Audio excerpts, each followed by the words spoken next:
Hello everybody, BMS Big Studios, Jose Vasquez here. I am here to do a review for Cable Guy. Cable Guy. That's the movie I'm gonna review for. All right, let's get into it. Okay, so I'm gonna be doing the cast and everything like that. Give you an idea, rundown, okay, and then we go dissect it. Okay, hold on.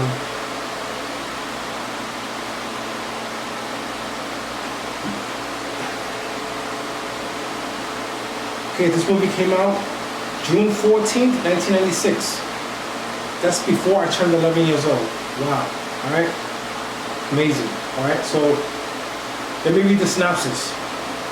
Oddball cable installer Chip Douglas,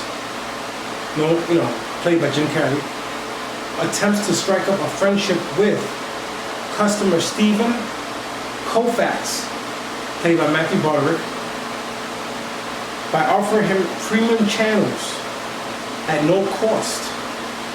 When Stephen rebuffs Chip's frequent need for companionship, Chip goes from a mildly eccentric acquaintance to a full-fledged psycho stalker. Though it's increasingly apparent to Stephen that the cable guy is dangerous, convincing his friends, family, and authorities of that is another matter entirely. Directed by Ben Stiller. He's also in the movie. So at the time, the box office was $108 million, but the budget was 47, so they made profit. And not to mention that it won awards like MTV Movie TV Award for Best Comedic Performance. This movie was it. This movie was it back then. All right, so let me break this down for you. I just rewatched it recently. It is funny. Let me see. So basically, yeah, just check it out. I mean, the movie's funny. You got Jim Carrey. I mean, you have Jim Carrey, Ben Stiller, Jack Black. Some of the names that's in the movie. And it is funny as hell. It is funny as hell.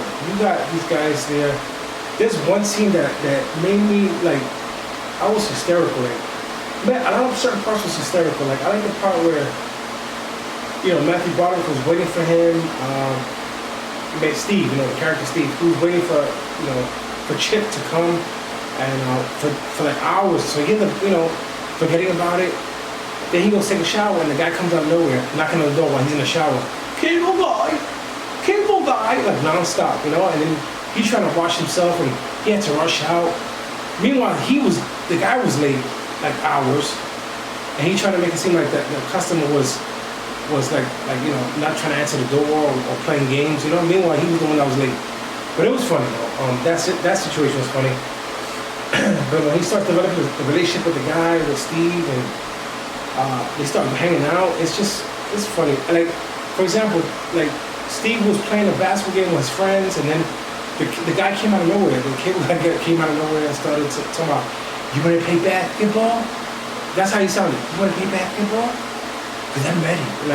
And then he just starts doing these warm-ups, ridiculous warm-ups, doing suicides and side to side, and he does it until he gets into the middle, a little bit. So it was just so funny, man. And then when they pick teams, what's this guy's name? Jim Carrey was like, "Oh, I want to be on Steve's team," right?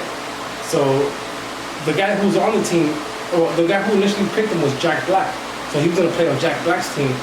But Jack Black is actually close friends with Steve, right, in the movie, right? So, which is Matthew Broderick. So the guy that was on Steve's team ended up going to Jack Black's team, and then Matthew Broderick ended up with Jim Carrey. That made for a funny ass scene. Okay, so let me get into detail with this one. Okay? So let me break it down. This is the part where I cracked up. I'm sorry, just a second.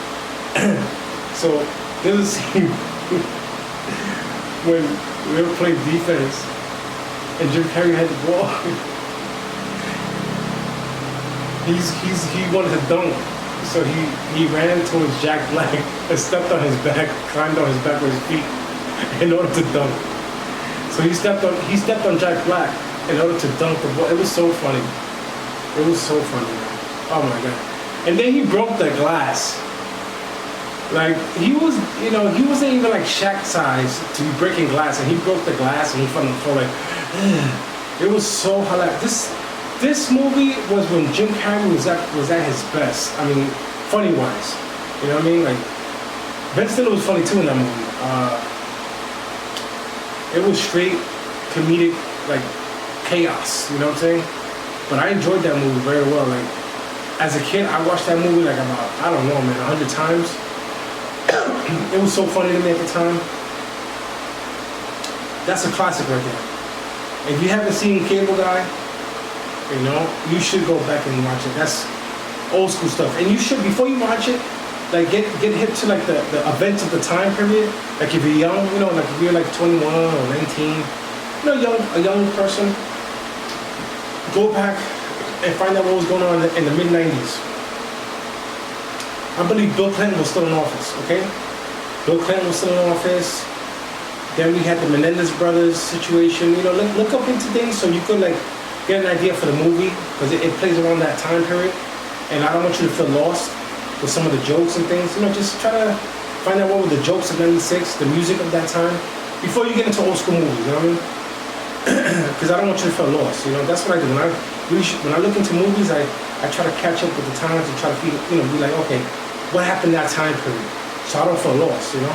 Or if not, the next best thing is watching that movie with somebody who watched it before, so you can get input from that person. That, oh yeah, I remember this scene. Oh yeah, in that time period, and they could tell you history, or they could break it down to you. They remember. You understand? So that's just my recommendation. You know, it's up to you if you want to take it or not. But it does help when you watch the movie that you're not familiar with, as far as the time goes, because I don't want you to feel like a fish without water and not understand what's going on. All right. So that being said, right? Give me 1 second, guys. Alright, so, yes. So if you guys love the fact that you're watching my content and things like that, please, like, subscribe, and share, turn on your notification bells, do everything you need to do possibly to keep connected with me. I will be pushing out good content every week. My TikTok is Biggs Media Studios. It's tiktok.com/@BIGGS MEDIASTUDIOS. Okay, I put funny content there. All right. My email address, if you want to shoot me an email, is JOEYBIGGS2284@gmail.com. All right. I will shoot back as in a timely manner. I do. When I get a chance. As soon as I see a message, I will get back to you. So yeah. If you want to see anything particularly, like any movie that you want me to put out there, I will put out there. In the meantime. So what I'm doing in this time period, since I've been watching a lot of current movies, I'm up to date with the current stuff. What I'm doing is, little by little, I go back in time and watch some classics and review it. Rewatch it and review it. That's what I've been doing lately, I like to catch up and do things like that. So you will be seeing movies that you never heard of. Check it out if you want to. It's up to you. I recommend it. It's good to watch different movies. What else? Yeah. So Cable Guy, man. Cable Guy is a good movie. I enjoyed it. I really did. I really did enjoy it. I think that was a great movie. He's a funny ass guy. From back then when I was young, I used to crack up with him. Even when he was in the show Living Color, he was hilarious. I remember one time I was watching it with my father as a kid, in Living Color. I was 8 years old. And Jim Carrey had this character come on that he was just like crippled, that he was a teacher or he was trying to show people something. He was crippled with his arm. And he just banged the damn crippled arm throwing his arm on the freaking board, chalkboard, trying to write. And my father found that so hilarious. At the time, I didn't know what the hell was going on. I just laughed because he was laughing. His laugh made me laugh. But as a kid, you don't really pay attention. But when you get older, you start like listening to things and you're like, oh, that was crazy. That was kind of crazy. Sometimes some jokes are just timeless. but there's something you don't understand. You have to go back to the time and figure it out, like I said. But lucky for me, you know, I do remember those times because I was young. So, yeah, so, that time, I already gave my contact, so you guys want to reach out to me, you can. And I hope you enjoyed the reaction. I went into a little bit because I don't want to spoil too much. Yeah, just check it out. I mean, it's a good movie. So that's all I gotta say. Peace.